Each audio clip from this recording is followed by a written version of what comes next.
Family finally found Book 1 after the dust settles Chapter 7, An Uncomfortable Visit, and a Normal Evening. As the boys shared lunch with the town librarian, Maddie walked into the police station, her laptop messenger bag hung off her shoulder. Casting her eyes around the dim station, the power was out as the electric company fixed some lines up the street. A smile curled her lips as she spied her husband, bent over his desk. He ran a hand through his hair as he frowned at the paperwork before him, a habit when he was concentrating, and something she found quite endearing. "There's the hardest working officer in Green Hills," she said, moving toward him. His head bobbed up at the sound of her voice and he smiled. "Hello, Maddie," he said, abandoning his mountain of paperwork to meet her for a kiss. "On your lunch break." She nodded. "I figured it would be a good time to meet with." She glanced at Wade, who wasn't even pretending not to listen in. "That guy about that thing." "I saw him down the street earlier. Let's go find him." "Right." She turned to Wade, offering him a warm smile. "How Wade is Ozzy behaving?" "He's fine, Maddie," the deputy said, giving his hand a wave. "Don't worry about it. Keeps me company when Mom is out." "That's good. We'll be by to get him when the house is patched up." There's no hurry. Maybe Mom will let me get a dog now that she sees how good I take care of them." The couple exchanged a glance that said the same thing. Dude needed a girlfriend. He still lived with his mother, who seemed determined to keep coddling him as though he were still a kid. Wade had always been a little insensitive, but it had gotten worse in the 5 years since his father died. "All right then." Tom said, ushering Maddie out of the propped-open front door. Without power, the station got a bit stuffy. "I'll be back in a bit." Wade held down the floor. "Yeah." "Will do, Sheriff. Good luck with the guy and thing." Maddie uttered a soft giggle as Tom gave a little wave. "Thanks, buddy." Tom was struck with the familiarity of the scene. He and Maddie sat at a booth in the same Chinese restaurant they had all gone to on Sunday, after the robotic battle. Had that only been 2 days ago, only instead of 3 alien boys sitting across from them, it was Commander Walters. The older man flicked his eyes between the couple, his face unreadable. "I suppose you asked me here to talk about the agreement," he said, his voice level. "Yes." Maddie said, sitting up straighter and leaning forward. "Specifically, I want to know about the whole call on the boys when we feel like it part." "Dr. Wachowski, as I told your husband, it would only be as a last resort, when all other options have been exhausted." "But you'd still call them." She said, and Tom could hear the cold control in her voice. Anger boiled just under the surface, and she was doing a marvelous job keeping it contained, for now. "You'd still send them into a dangerous situation when you and all your big guns couldn't deal with it." As we have seen from the threat of Dr. Robotnik, their powers have proven invaluable in protecting the local populace. "But they had a personal stake in that." Tom said, tapping a finger on the table. Robotnik had a personal vendetta against Sonic. Tails came to help Sonic specifically, and Knuckles was tricked by that nut job. All three had personal reasons that purported them to work together and take Robotnik down. Why should they fight any threat of future battles against someone or something that may not be any of their concern? Even if it threatens the entire country. The commander asked, eyebrow raised. The entire planet. "They are children, Commander."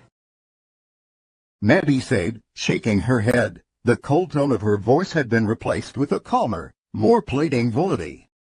"Yes, they have these powers, but they are still children. Tails is 8, Sonic is about to turn 13, and I estimate Knuckles at about 16. By our country's standards, they can't even enlist in the military for another few years, at least. And you want to use them as some secret weapon? A little batch of super soldiers." The older man leaned forward, his voice dropping and taking on a slight tinge of urgency. "I don't want to do anything with them. I know they're kids, and even though they have these incredible powers, we shouldn't send kids in to fight for us. If they want to help, as they did with Robotnik, we would welcome it, but I would like nothing more than to leave them out of it. Maddie asked, her brow furrowed. Just take it out. Walters shook his head. Because I've been in the military a long time, man, there are things the government does not want anyone to know. There are some things even a good portion of the government and military doesn't know. Dangerous things. Things only those boys may be able to handle, should the need arise. Like Area 51 type of things. Tom asked, leaning forward and adopting the same hushed tone. Other alien type of things. The commander's brows knit together, and he pulled back, casting his eyes around the restaurant. Tom glanced around, too. Most tables were occupied, and the commander seemed the only one in military clothing, but the man's words from yesterday rang in the sheriff's ears. There are some in my own unit I don't trust completely. I need to play everything by the book to keep the jackals from nipping at my heels. I'm not at liberty to discuss any details. The older man said now, sitting straighter in the booth, his voice backed the regulation, just the facts tone. I know this isn't what you wanted to hear, and technically, I could take that stipulation out, but... He shook his head. You don't know what I know. Those booths could be our last line of defense against something more dangerous than some crazy man with delusions of grandeur. Something only they may be able to deal with. Tom and Maddie exchanged a glance. Their conversation from last night resurfaced. They didn't trust Commander Walters, but they believed him. Can it be their decision? Maddie asked, her voice soft. Tom cast her a questioning glance, and she ignored it. I understand that there are things you can't tell us. The government loops its secrets, after all. But can the choice to fight or not fight be theirs? Walters pulled his lips together in a tight line. Dr. Wachowski, I can't. They're good kids, Commander. Tom said, matching his tone with his wife's. They all jumped right to fight Robotnik, not just because it was personal, but because it was the right thing to do. His thoughts went to Sonic and his nighttime crime-fighting escapades. I think they'd help if you needed them if they felt it was right. But please. Maddie said, lacing her fingers together on the table. So then let it be their choice. The commander looked between the couple, his brows furrowed. The bell over the door tingled, and he glanced over, visibly relaxing when a young couple walked in. Finally he looked back at Tom, giving a small nod. I think that would be fair. Maddie breathed a relieved sigh, and offered the older man a smile. Thank you. Do you have the paperwork? She pulled the large envelope from her bag. Walters pulled the papers out, flipping through them quickly until he found what he was looking for. Have a pen. Tom pulled one from his shirt pocket. The commander made a quick note in the margin of the page, and added his initials. There, the boys now have the choice to fight or not, should we need them in the future. Thank you, Commander.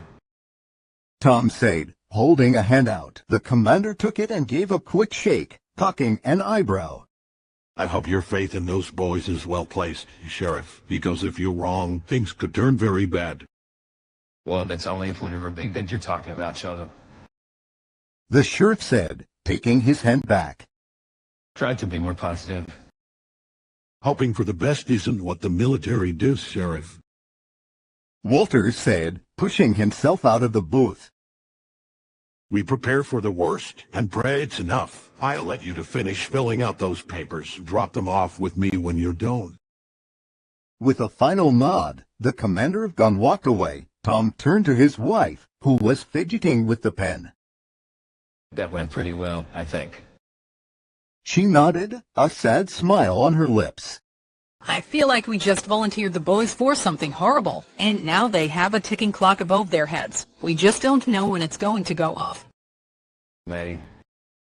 He said, wrapping an arm around her and pulling her close. It's gonna be their choice, remember. She shook her head. But you know they'll do it, and Sonic would be leading the charge. Tom uttered a small laugh, one that was more nerves than humor. Yes, he probably would. The pen clicked open and closed over and over, as Maddie's nervous thumb jittered on the button at the... Did we do the right thing?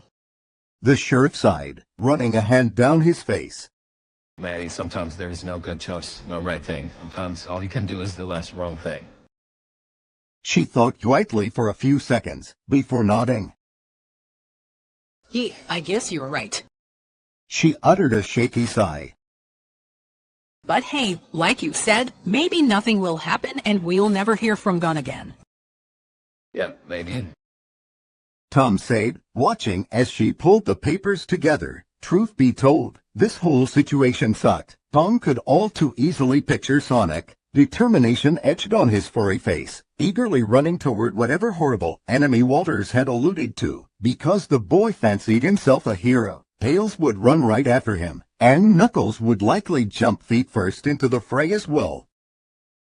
Because they're kids, and still have that I'm invincible mindset, they wouldn't think about what if. They wouldn't pause if they knew people were in danger, which, he supposed, did make them heroes. But history was full of dead heroes. He just hoped the boys wouldn't end up joining that list. He pushed all these thoughts away and moved closer to Maddie. They carefully read over each page of the agreement, and signed, initialed, and dated where necessary. Tom would drop the packet off with Walters later, but for now, they just hoped they were doing the right thing.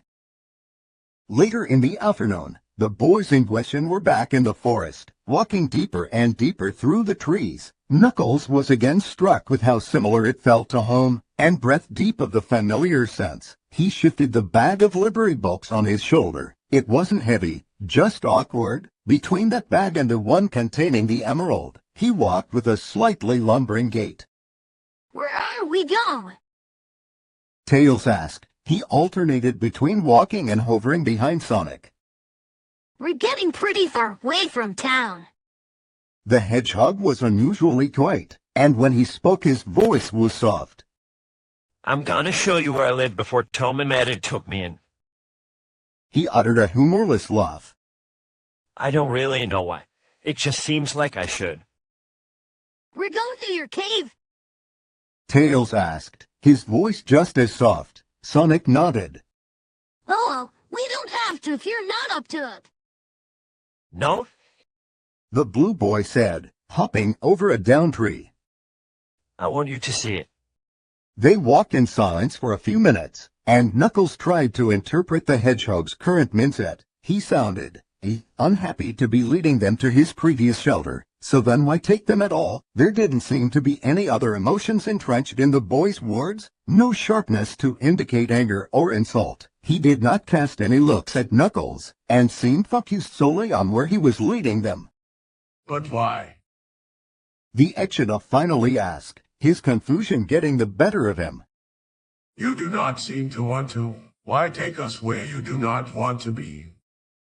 Sonic slowed to a stop, and stood facing away for a moment. Then he turned, and Knuckles was taken aback by the look on the boy's face, normally so vibrant and expressive. The hedgehog now wore an expression the Echidna had a hard time identifying. It was simply a blank. His eyes were almost hollow in their emptiness. The smile curling one side of the hedgehog's mouth did nothing to convey happiness, instead giving the boy a look of tired sadness.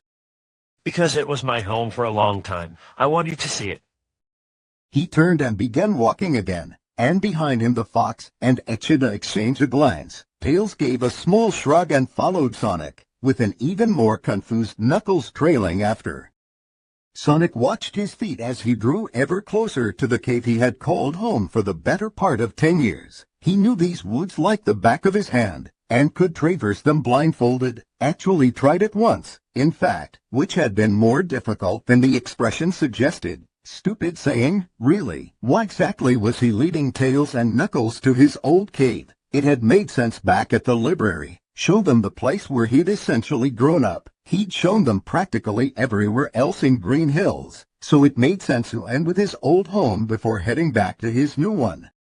But now, as they closed the distance to the entrance, a cold lump appeared in the boy's chest. It was all too easy to feel those icy tendrils of loneliness curl around him as the familiar rocks and trees came into sight. His home before home?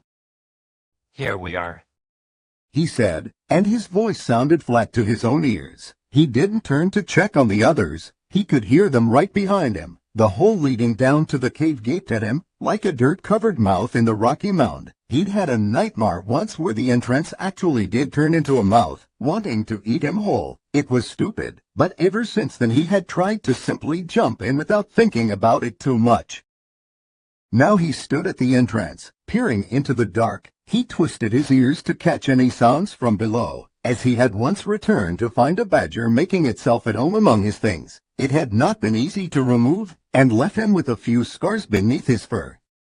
When no unusual sounds reached him, he let out the breath he wasn't or he had been holding. He didn't want to go in. This whole idea was stupid. They didn't care to see his cave. Why in the world did he think they would? It was just a cave. A cold, damp, dark cave full of lonely memories and lots of nightmares and tears, and thoughts, lots and lots of thoughts, silly ones, sad ones, angry ones, dark ones. It was just a cave, but it was also him. 10 years of his life had seeped into those wet cave walls. His childhood, his life. Sonic! Tails called, his voice soft and gentle. We don't have to go in. Let's go back to your home. Home. This had been home. Sonic placed his library book on the mossy ground next to the opening, and rolled into the darkness below. When the hedgehog disappeared into the hole, Knuckles gave a small gasp. The cave was dark. There was no telling what kind of creatures could be waiting inside. Wait, no! He grunted at the fox, before dropping the bag of library books near Sonic's, and diving into the hole himself. He landed with a roll, leaping to his feet and scanning the interior for signs of danger. All he found was the hedgehog, standing in the middle of the cave and looking around himself. Knuckles! Tails called, poking his head into the entrance. The Echidna looked up, giving the kid a nod. It is safe to come down, you and Fox. Tails gave a little nod and spun his namesakes to lower himself inside. He looked around, his pupils dilating to allow better visibility. Then This is where you lived before. the hedgehog nodded, moving toward the wall. A large sign hung there, much like the ones Knuckles had seen posted near the roads in town. Sonic looked up at it, uttering a soft laugh. I guess that was too big to get up. Knuckles looked around, swooning in the darkness. The cave was less than half the size of the attic, with a lower ceiling. The moisture clinging to the walls and floor made the air thick and heavy. He sniffed and wrinkled his nose. It smelled of mold and damp leaves.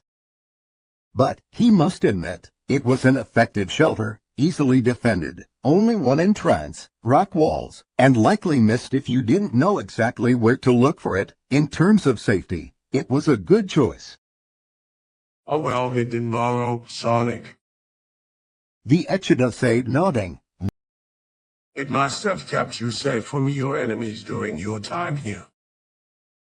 The hedgehog said nothing, but Knuckles noted how the boy hunched his shoulders. I didn't have any enemies, Knuckles. Well, before Eggman anyway.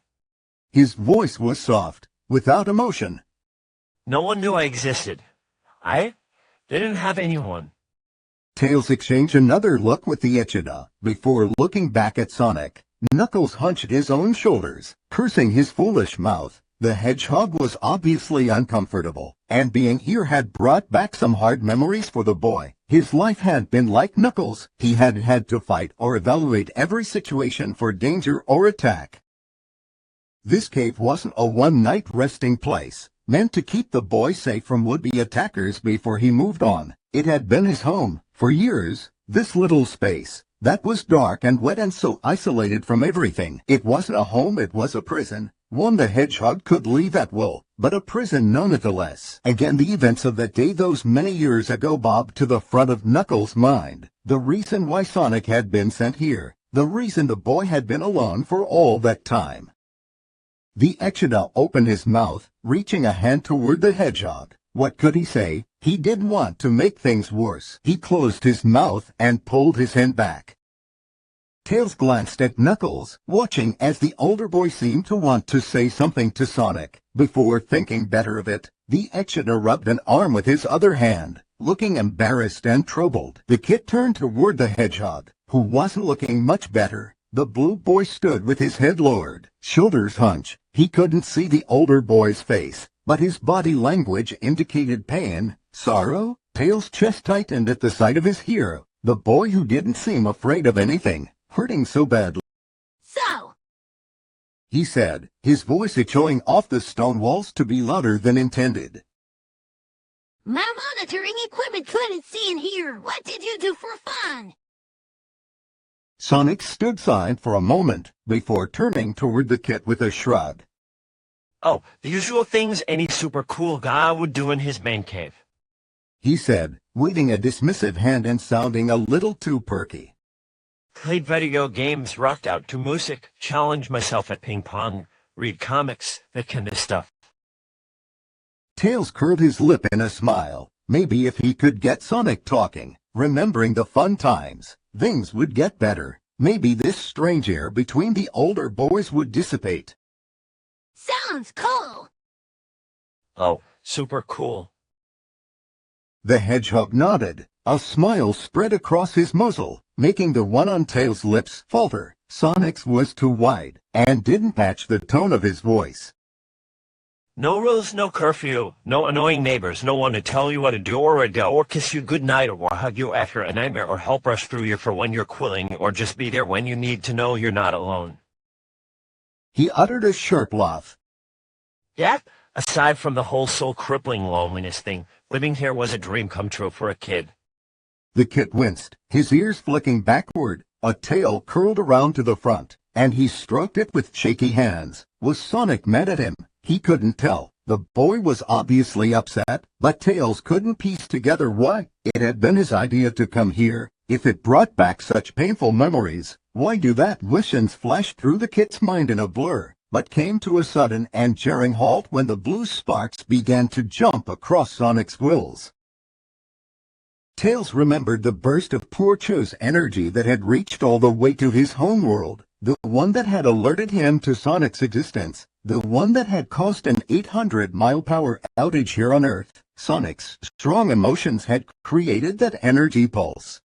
And right now he and Knuckles were trapped in a small, wet cave with an emotionally off-balance hedgehog capable of creating an energy blast powerful enough to take down the entire energy grid of half a country. His other tail came round to fully envelope him, the fur frizzed, and he chewed his lip. Sonic was no stranger to bad ideas. Dumping an entire bottle of dish soap into the washing machine had been a bad idea. His attempt at helping out with the laundry ended in a sudsy tidal wave that filled the entire downstairs, and a ban from even looking at the machine by a nearly speechless Maddie. Trying to give Ozzy a haircut had been a bad idea. The poor pup just looked so hot, and Sonic figured shaving some of that fur may help. Trouble was, they didn't have exactly the right type of clippers for his fur, so Sonic had used Tom's electric shaver. It kinda worked, although Tom was pretty mad. Taking a baseball bat to a hornet's nest had been a really bad idea. He honestly wasn't sure what he was thinking in that particular situation. As with most things, he had convinced himself it was a good idea at the time, only to be proven very wrong after execution.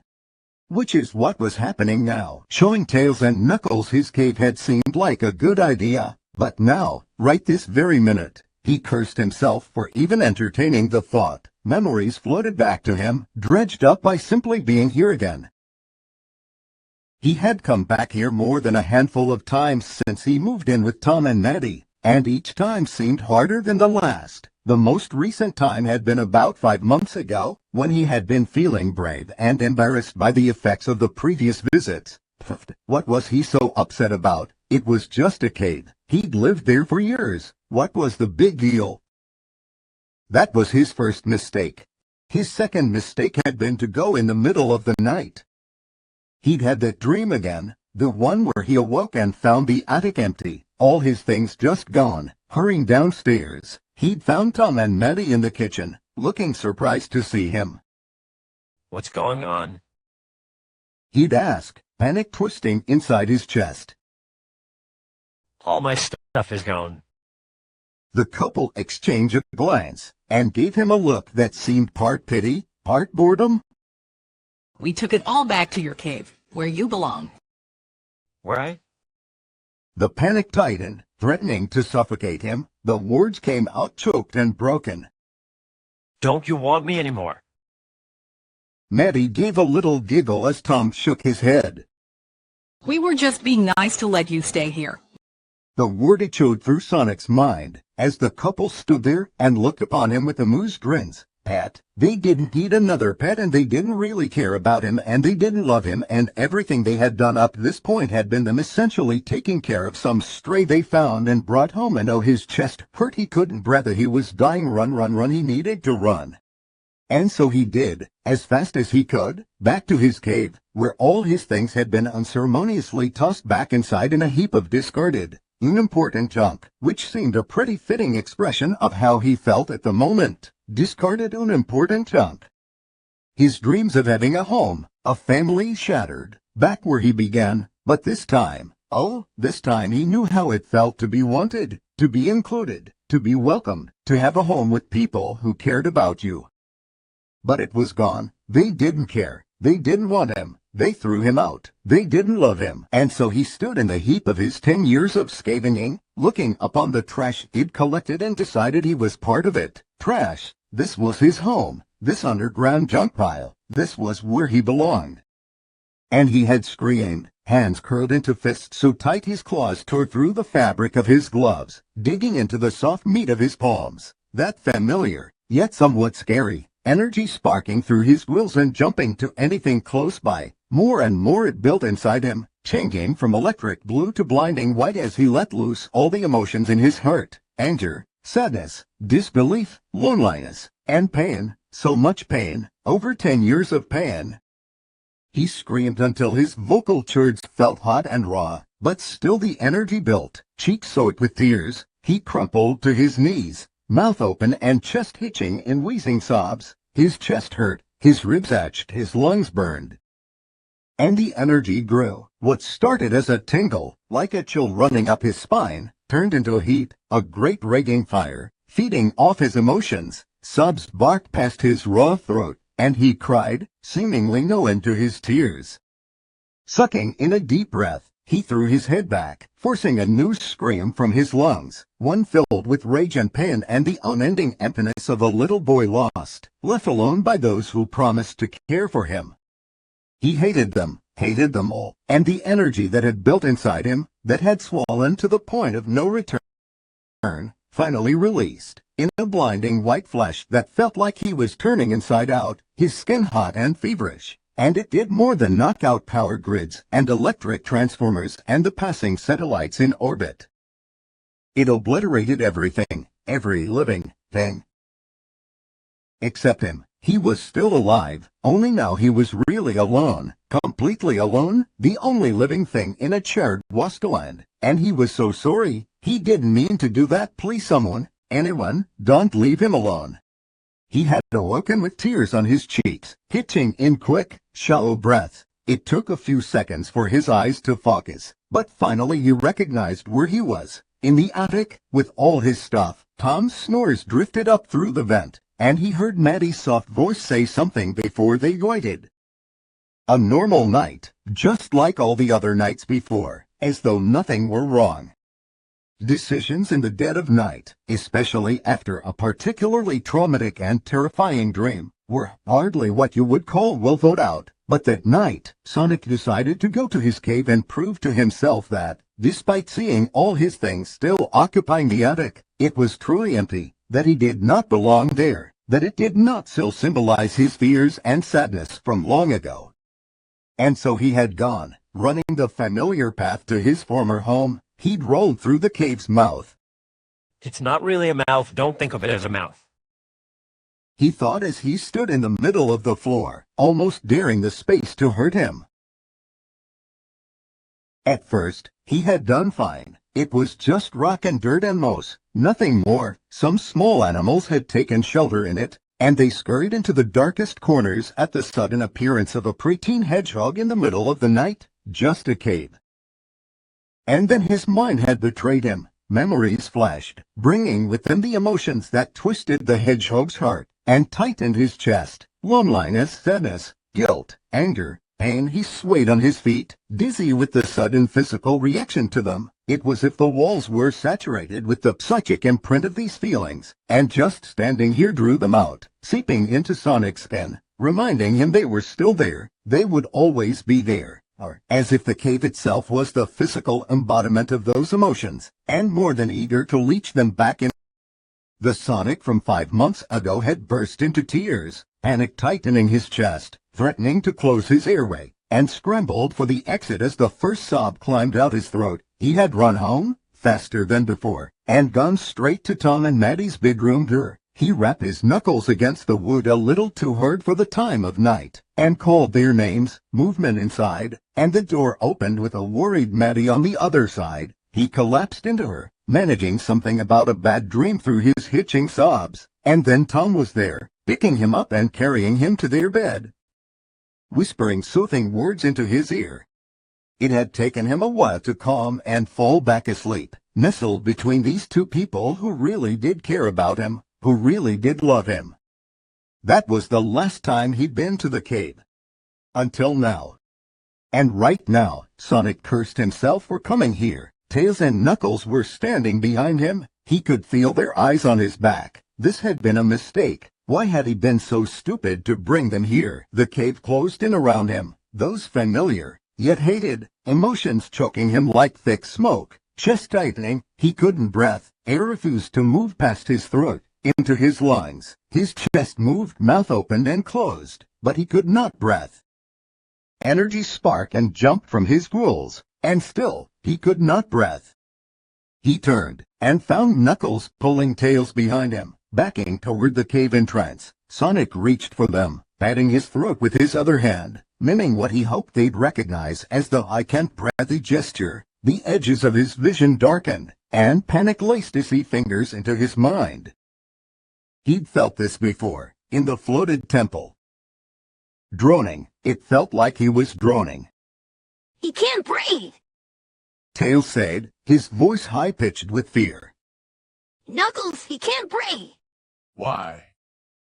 The Echidna pushed the boy behind him, keeping himself between the kid and sparking hedgehog. What is happening? It's the calf. The younger boy said, trying to move around the older one. Knuckles blocked his every attempt to get past. He's panicking. There are too many bad memories here. Bad feelings. Something, Knuckles, he can't breathe. We need to calm him down. You need to go. Without another word, Knuckles turned, picked up the kit, and tossed him up and out of the cave. Knuckles! Stay with safe, Fox. The Echidna turned to the sparking hedgehog, who swayed on his feet. The boy still clawed at his throat, but the movements were weaker now. Sonic was on the verge of passing out. Knuckles was on the edge of panic himself, having no idea what to do in a situation like this. The hedgehog needed help, and his sparking meant only Knuckles could reach him. But what could he do? He was a warrior, not a... Then a light green glow drew his attention, and he looked down to see light seeping through the coarse weave of the bag at his hip. The emerald what? Images flashed in his mind then, and a wave of calm passed over him, like a cool wind on a hot summer day. Certainty replaced confusion. Focus replaced panic. He knew what to do. Sonic, you must focus on me. He kept his voice low and calm as he moved toward the struggling hedgehog.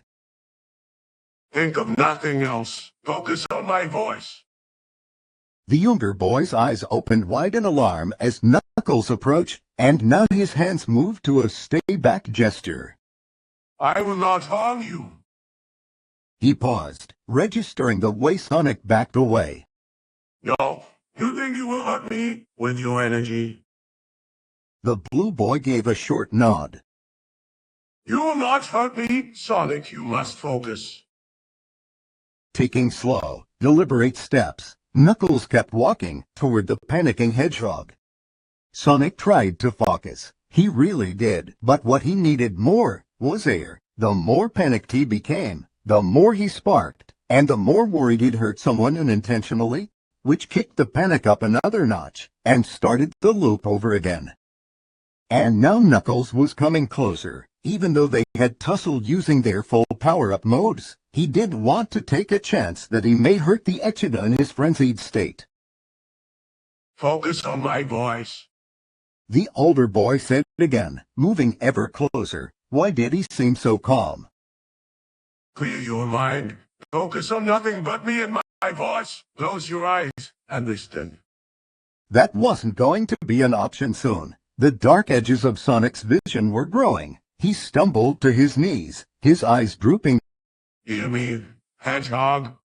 Knuckles' voice was right by his ear now. The boy had closed the distance between them in a heartbeat. His words cut through the snaps and cracks produced by the sparks arcing along Sonic's quills. Soft, deep, and above all, calm. You are safe. This place cannot harm you. You must control whatever hold this cat has on you. We do.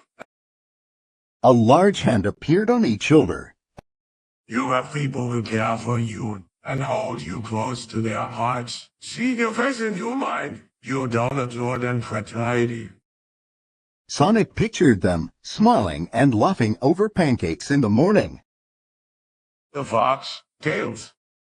The Yoonkit's face came to mind, those big blue eyes looking up at Sonic with admiration. The sparks faded. Knuckles paused. And I would also like to call you friend. Images flashed in Sonic's mind, starting with the ill-fated first meeting between them, but soon, calmer memories surfaced. Their moment on the mountain, saving each other in the floating temple, playing king of the tower on the playground, and now, the big tough warrior Knuckles the Echidna was displaying concern for his friend. Even after how Sonic had behaved around him, how he had treated him, this boy still considered Sonic a friend. For whatever reason, that snapped through the paralyzing effects the cave held over him, just enough to let the hedgehog gasp in a single, long breath. The remaining sparks leaping across his quills fizzled out. Good.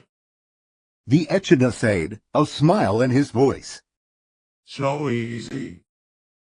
One of the large hands moved to Sonic's back, as the other moved to support the now coving hedgehog. You are safe. Focus on your breathing. I got you.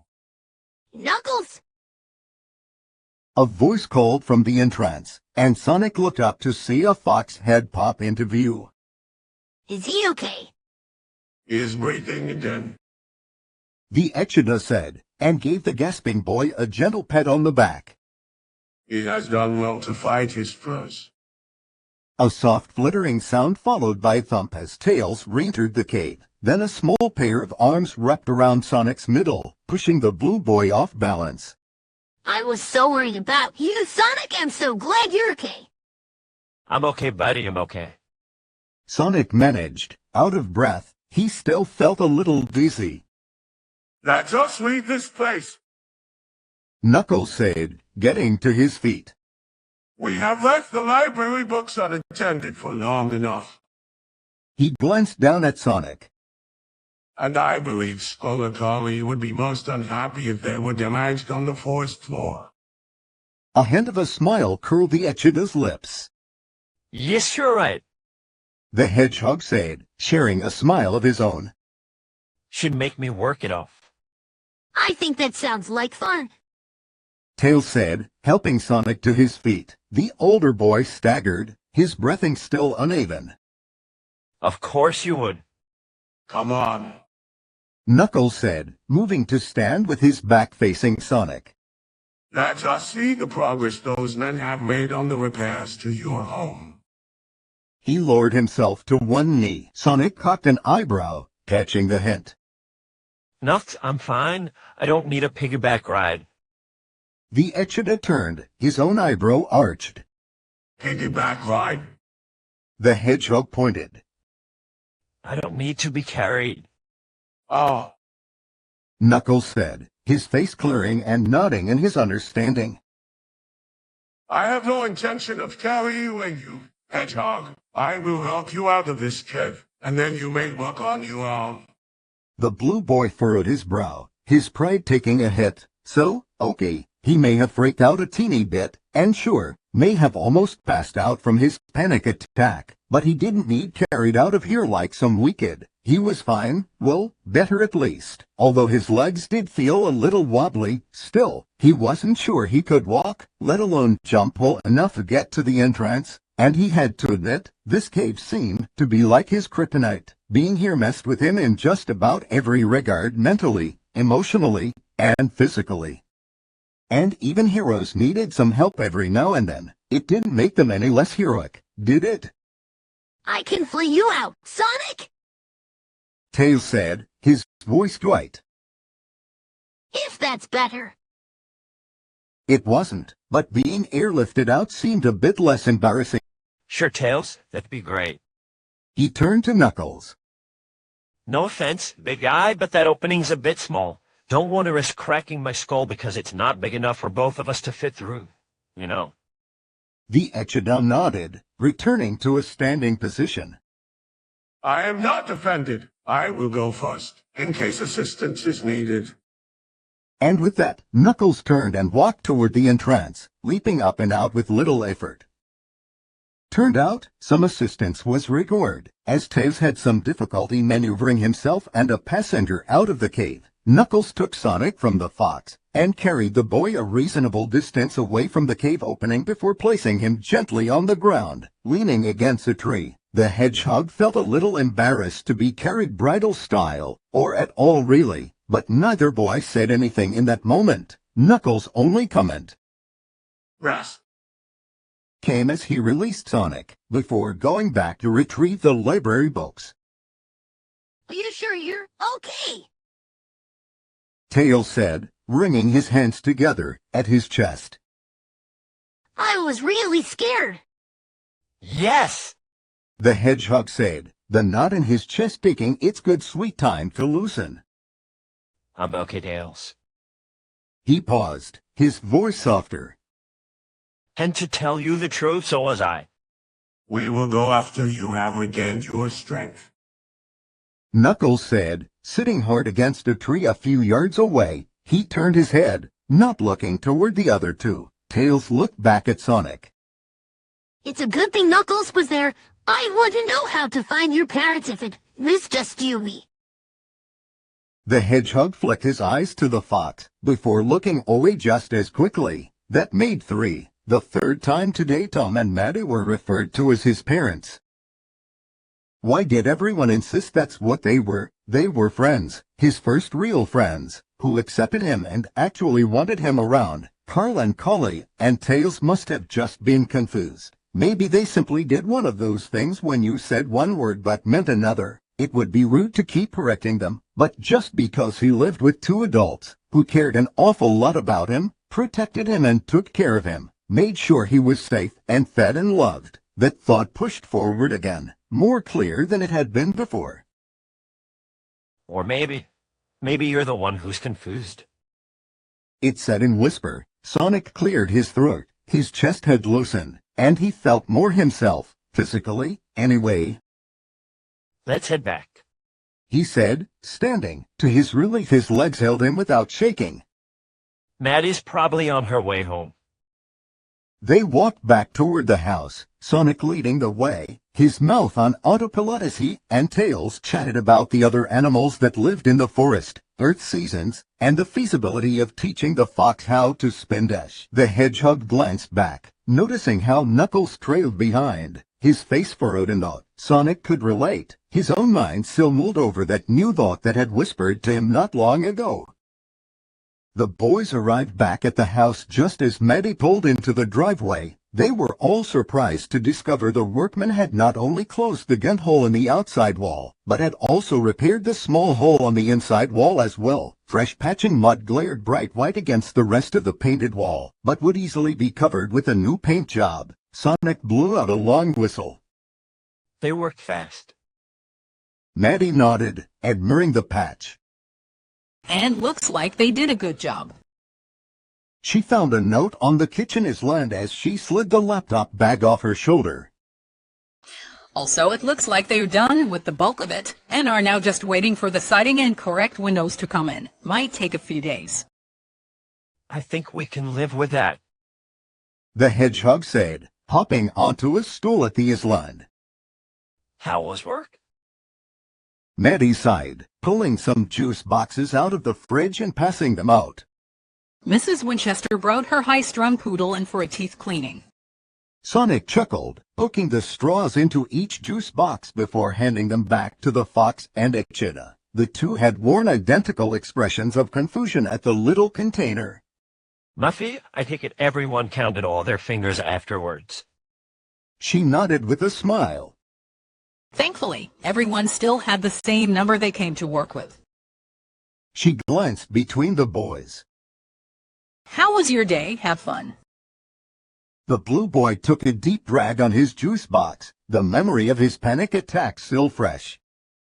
Sonic introduced us to just about everyone in town. We helped Mr. Kyle at his place, and then Miss Collie made me a library card so I could borrow some. Tails said, becoming airborne to sit next to Sonic at the counter. It was really great. Yeet, Cal texted me all about your visit. Maddie said, pulling some chicken out of the fridge. Knuckles, she said you were learning to write. The Echidna gave a short nod. I had no need of it while on Eyeglass, but now He shrugged. I thought it may be beneficial. Can I see? Knuckles blinked, obviously surprised at such a request. Then he nodded again, set his juice box on the counter, and pulled the pages from his bag. Maddie took them and smiled as she flipped through them. Looks like you are off to a really good start. She said, handing them back. I can work with you more after dinner if you like. The boy nodded. Sounds like a good plan. The woman turned to Sonic. You're awfully quiet all of a sudden. You okay? The hedgehog forced a smile, nodding. Yeah, just a bit of a headache. Been a busy day. Tails was looking at him. He could feel the kid's heavy gaze. He prayed neither one mentioned the panic attack. That was a can of worms he didn't want to open with Maddie. He hated when either Tom or Maddie looked upon him with pity, which is what would happen if they discovered he had freaked out to the point of nearly suffocating himself. Now, in the safety of his new home, the whole incident at the cave seemed stupid and embarrassing. Sonic took us to see the cave he lived in before he came to you. Knuckles said, tossing his empty juice box into the trash. Oh, really? Maddie asked, casting a side eye at the blue boy. The hedgehog flinched. Of course Knuckles would bring it up, and of course he'd now talk about how he had helped when Sonic went temporarily nuts and made a fool of himself in front of them. Just keep talking, you perfect Echidna. Tell her all about how you... It was a fine borrow. The older boy said, nodding in approval. Well hidden and safe from any who would cause him harm. Maddie hummed, gathering some vegetables and spices for dinner. I suppose it was a great place to keep out of sight, but I don't want you both going back there. Tom said the ground around it was shifting, especially during heavy rains. I would worry about the place collapsing while you were there. It's not safe. Yes, ma'am. Tails said, snatching a baby carrot to munch on. Knuckles nodded. Understood.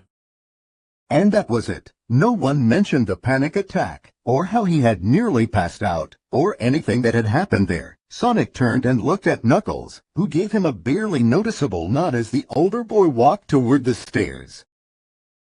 The night passed as close to normal as Sonic had seen since the fight with Eggman. Donut Lord came home and received a run report of what the boys had done during the day, and complimented Knuckles' venture into the world of writing. Dinner went mostly okay. Knuckles still needed to learn to pull back his strength, and 2 forks were bent and twisted beyond repair. After, the family settled down to introduce the new boys to the ever-entertaining land of television. Tails had been transfixed, but Knuckles did not understand the lure of watching made-up stories. He excused himself shortly after, and retreated to the attic. Sonic felt antsy. He had gone for a run for a while, and he twitched with pent-up energy. Tom recognized the issue, and suggested they take Ozzy for a walk while Tails and Mandy continued watching the show. The hedgehog had agreed without a thought, and off they went. Tom walked the dog at a more leisurely pace, while Sonic literally ran circles around him in a mile-wide radius. After 20 minutes, the boy joined man and dog, and walked back toward the house at a more casual speed. So, Sonic, Tom said, hands stuffed in his pockets while Sonic held Ozzy's leash. are you getting on with your new friends? The boy thought for a few seconds. It was a little hard in the beginning, but I think things are going okay now. That's great. The man said, nodding. Then the man said, ding.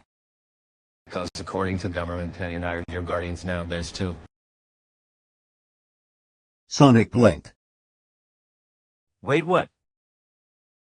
We signed a room today that basically says the government recognizes you through is under our protection, except responsibility for you guys, and they stay off our backs.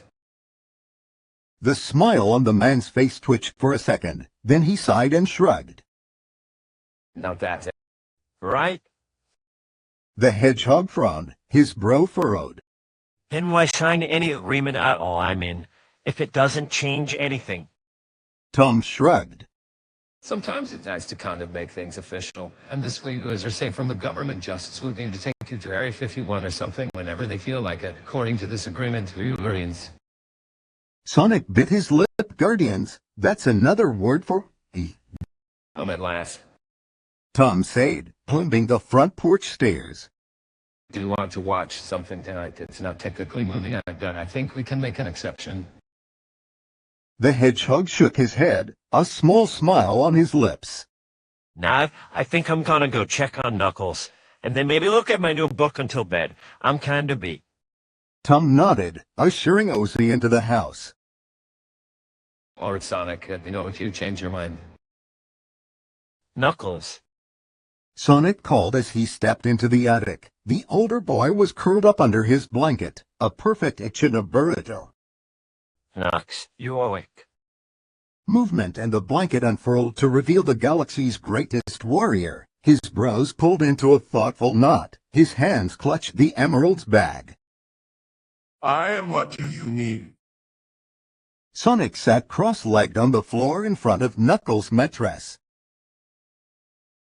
I just wanted to thank you for what you did today. I was really scared. I'm glad you were there. The echidna shook his head. I did nothing special. That place holds strong emotions from your past, and you were consumed with fear. That's a very powerful feeling, one that can bring even the bravest to their knees. I could not stand by and watch you suffer. How did you know what to do? Knuckles didn't respond at first, but looked down at the bag in his lap. I don't know, I just did. Sonic followed his gaze, watching as the older boy's hands tightened over the shape of the emerald. Do you want me to take that for a while? We've been carrying it for a few days now. No. Sharp, almost a snap, Sonic jerked, and Knuckles blinked, seeming to realize his tone. He dipped his head in a short bow. I apologize. I am fine to carry it for now. The offer is appreciated. However, The hedgehog studied the older boy. Knuckles, are you okay? Another head dip and a nod. yes, I am just tired. As you said, it was a busy day. Sonic studied him for another moment before a new thought surfaced. I also wanted to talk to you about the way I've been acting around you. Knuckles' brows raised, and to Sonic's surprise, a small smile appeared on the echidna's lip. I have also wanted to speak with you regarding that. Yes! I know I haven't been very nice sometimes. I can really help it. I mean, look at you. He gestured to the older boy's strong physique. And after everything you've done, it just really makes me feel kinda bad. The smile dropped from the echidna's lips, and a confused look replaced it. Everything I've done, Well, you know. Sonic said, shrugging. Big Bad Echidna, greatest warrior in the galaxy. You've been out fighting and doing all this stuff to find the Master Emerald, and I've just been stuck here, hiding and playing ping pong with myself. And it doesn't seem fair. And it wasn't fair that Knuckles had lost his entire childhood, not to mention his tribe, over some beef with the old warriors. Sure, the emerald was something that needed hidden to keep out of the wrong hands, but it still wasn't fair that either one of them had to lose everything they cared about because of the thing. Knuckles still wore that expression of confusion. I don't understand. We both lost everything that day. Sonic said, his voice soft. And it's not fair. If Longclaw hadn't had the emerald, your tribe wouldn't have attacked her and none of this would have happened. The Echidna said nothing. The confused look was still there, and another expression floated across it. Sonic thought it looked like anger, but it was there and gone, like a flicker from a dying candle. Voices carried up the stairs. As Tom and Maddie carried a sleeping Tails up, Sonic gave a quick glance down the stairs, then looked back at Knuckles. Hey, I'm glad we talked. I promise I'll try to be better and not hold. Well? He gestured to. With that, the hedgehog zipped over to his bed with the library book open in his lap, looking for all the world like he had been there the whole time. Knuckles sat quietly as the humans put Tails to bed, and said good night to the hedgehog. He nodded politely when they spoke to him, but he barely heard what they said. His mind was whirling from his conversation with Sonic. Was the boy angry with him or not? Judging by the things he said, it kind of sounded like he was, but the tone of the conversation sounded like he was apologizing, so he wasn't angry. A headache thumped behind Knuckles' temple. It had started, although only very slightly, in the cave during Sonic's panic attack, when the emerald had glowed. That was unusual. He had been holding it, or trying to use it in any way. But then images had appeared in his head. Had the emerald done that, supplied him with what he needed to help Sonic? He didn't know. Now more than ever, he wished he had someone to ask, that he wasn't the last of his kind. The elders of his village would have known what the emerald was capable of. They would know what to do with it now. But they weren't here. It was up to him to figure it out. Sighing, Knuckles curled up again, tucking the emerald's back close to his chest, and pulling the blanket over his head. He felt safe in this artificial burrow. Visions swirled in his mind as his head itch thumped on. And as sleep finally came for him, the emerald hummed against his chest. A soft green glow emanated from inside the canvas bag, and Knuckles dreamed.